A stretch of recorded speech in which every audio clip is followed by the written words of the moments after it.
अल्लाह ताला ने इस दुनिया में एक ऐसा इंसान भेजा था जिसे इसमें आज़म का इल्म अता फरमाया था। मतलब वो जो दुआ करता कबूल होती थी। और फिर उसने एक ऐसी हरकत की कि अल्लाह ने खुद उसको कुरान में कुत्ता करार दिया है।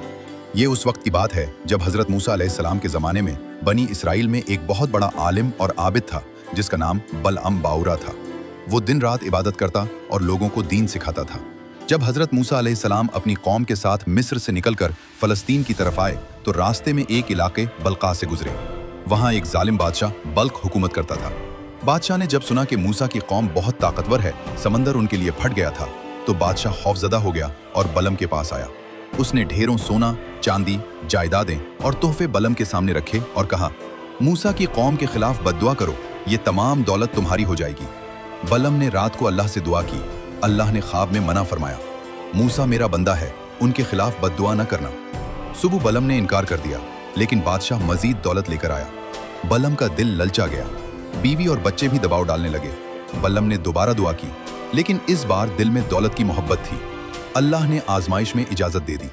अगले दिन बलम अपनी गधी पर सवार होकर एक पहाड़ की चोटी पर गया, जहां से बनी इसराइल का पूरा कैंप नजर आता था।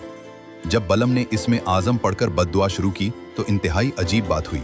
उसकी जबान से बद्दुआ की बजाय उल्टा दुआ निकलने लगी और उसकी जबान खुद बखुद पुकार उठी, ए अल्लाह, मूसा और उनकी कौम को कामयाबी अता फरमा, उन पर अपनी रहमत नाजिल फरमा, उनको फतह दे।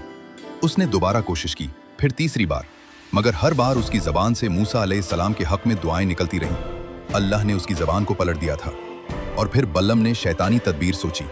उसने बादशाह से कहा, खूबसूरत औरतों को बनी इसराइल के पास भेजो, जब वो गुनाहों में मुब्तला होंगे तो उन पर अल्लाह का अजाब आएगा।